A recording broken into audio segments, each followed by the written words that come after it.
لەبارەی یاگربەستەوە گفتوگۆی زیاتر دەکەم بەڕێز حەمادە فەراهنە چاودێری سیاسی و ئەندامی پێشووی پەرلەمانی ئوردن ڕاستەوخۆ لەگەڵم دەبێت. بەڕێز حەمادە زۆر سپاس بۆ ئامادەبوونت لەگەڵ کوردستان 24. چۆن دەڕوان ناگربەستەکە چەند کاتژمێرێک تێپەڕیوە لە جێبەجێکردنی قۆناغی یەکەم؟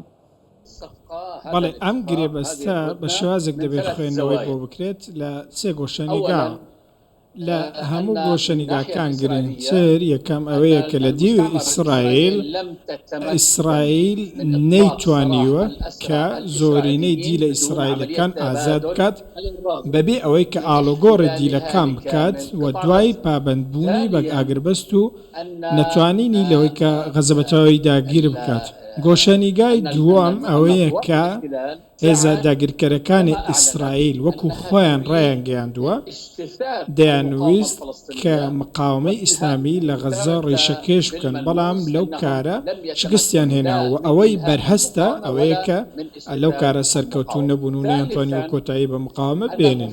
خاڵی سێم یاخود گۆشەی سێم ئەوەیە کە گفتوگۆکە لەگەڵ حەماس کراوەتە لەگەڵ کەتیبەیەکی گروپێکی چەکجاری فەڵەستینی کراوە، نەک دەسەڵاتدار و ڕێکخراوی ڕزگارکردنی فەڵەستین. ئەمە لایەنێکی نەرێنی ئاگربەستەکەی دەکرێت بەوە حکمی بدەین کە یەکێکە لە خاڵە نەرێنیەکان، چونکە ئیسرائیل و ئەمریکەکان لەم ئاگربەستە لەم گفتوگۆیەوە دەیانویست کە دابەشکاری فەڵەستینی بەردەوام بێت و دووبەرەکی لە نێو فەڵەستیەکاندا هەبێت بۆ ئەوەی دواتر بتوانن کە خۆیان تەنیا گفتوگۆ لەگەڵ حەماسدا بکەن، نەک لەگەڵ دەسەڵاتدارەتی فەڵەستینی.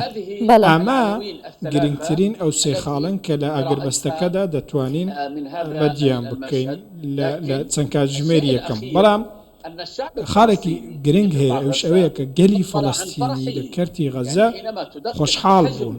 واتە تۆ کاتێک سەیری قەبارەی پێشوازیکردن لە بابڵێن دیلە ئیسرائیلەکان و ئازادکردنی لە فەڵەستینەکان ڕادەستکردنی دیلە ئیسرائیلەکان بە خاتی سوور دەبینی کە زۆرێک لە دڵخۆشی و زۆرێک لە سەربەرزی هەیە، سەربازی هەموو ئەو کۆمەڵکوژی و وێرانکاریە.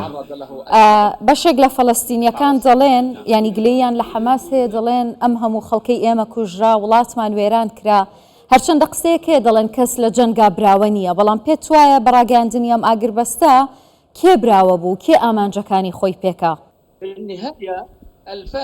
لە کۆتاییدا براوە فەڵەستیەکان لە بەرچی لەبەرەوەی زۆرترین دیلی فەڵەستینی ئازاد کران و 2000 بووە هۆکارەوەی کە هێزەکانی ئیسرائیل بکشێنەوە. ئیسرائیلەکان شکستیان هێنا لە جێبەجێکردن و پەیڕەوکردنی پرۆگرامی خۆیان بۆ ڕزگارکردنی دیلەکان بەبێ ئاگربەست، لەبەرەوەی ئەوان ناچار بە ئاگربەست و گۆڕینەوەی دیلەکان کران.